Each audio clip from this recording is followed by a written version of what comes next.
dioxide. It's very light now. We want to make it a couple of hundred times as strong, and that'll add a lot of heat. Yeah, I had or preserve a lot of heat. Yeah, I had read somewhere. I think this may be an error, but there is a gas used in producing flat TV screens that's supposed to be, I think they said, 7,000 times as effective as CO2. If it's not toxic, or if it can be synthesized on the planet. Some of those are somewhat toxic, but I know Dr. Zubram has done some of his work both in the there are three places where, or more than three, but especially three places that most of us can find where he's written up ways to warm it with greenhouse gases, and his work mostly is with fluorocarbons, and they're hundreds of times stronger than carbon dioxide. Okay, thank you. How do we get that material out of the iceberg and let it dissolve as a brine? Well, yeah, you need to mine the probably mine the lower edges of the oceans to collect the carbon dioxide. I mean, to collect the fluorine, and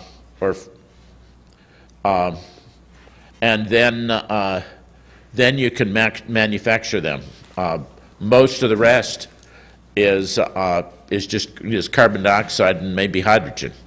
There are a few different chemicals that do similar things, but they're primarily carbon dioxide and hydrogen. If you make Freon the way we made it before with the chlorine, some of that can, a little bit, tiny bit of it, it's much heavier than air, but some of it can work its way up in the atmosphere, and it's very good at breaking down ozone. When it breaks down into chlorine, so you don't want to put chlorine up in the upper atmosphere. But I can argue about how much man-made Freon had on the ozone layers. There's more evidence that was volcanic. No, actually, I hate to contradict you, but there is no evidence that it was volcanic. The atmosphere of Mars, you might note, is well mixed. So you don't have to worry about the volcanoes on Mars, yeah. You don't have to worry about the Freon being limited to the low altitude. It's a well mixed atmosphere. No, I don't. So. I'm not going to say that. I'm talking about on Earth. Yeah, on Earth. Mars does have a tiny. You tend to forget on Earth that Freon didn't used to be mostly used for air conditioners. Freon used to be mostly used for aerosol cans. Yes. Every time you used a hairspray, you released it directly into the atmosphere. Right. But the Freon production on Earth was actually phenomenally amazing. When you look at the graph, you look at it and say, why were they making all that Freon? The answer is they're just releasing into the atmosphere. It was a huge amounts. But if you really study the statistics, there's more a relationship on Earth between volcanic activity and the chlorine and lower levels of. We can talk about this offline. But that's a different issue. But the answer is no. You're wrong. Freon from human production went into the atmosphere producing chlorine. It is a extremely well understood technologically and scientifically. A lot of people spent a lot of time studying that. But with respect to greenhouse... Well, that's a different... With respect to greenhouse gases, one that is probably a very effective one for Mars that you should think about because it would be easy to add to the atmosphere would be methane. The reason methane would be relatively easy to add is that you could probably seed Mars with methane-producing bacteria that would naturally produce it from carbon dioxide. And the nice thing about methane as a greenhouse gas is it tends to plug a different window in the IR spectrum. True.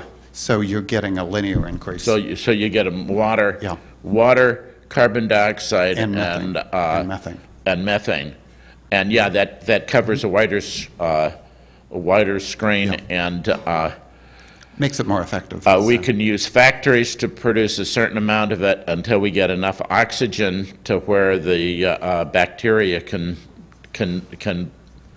produce the rest. And yeah, Yeah. I agree that will be. And I don't know why I didn't put it in, but I'm aware of the bacteria that we can that we What's can nice seed about with. it is you don't even have to do energy. The bacteria will do it all for you. Right, So but you have should be to an bring easy the one. oxygen, for most of the bacteria we know now, I think you have to bring the oxygen level up enough, and you have to warm things up. You have to warm things up, but you don't have to add oxygen because the methane-producing bacteria are anaerobic. But don't they need some, especially at night? No, they're anaerobic. Actually, the oxygen will poison them, which could be good. Oh. In the end product, when you want to get rid of them, they go away because the oxygen poisons them. They're anaerobic. Okay, So it's a win everywhere. yeah. Anybody else? I don't think I need to leave this on any longer.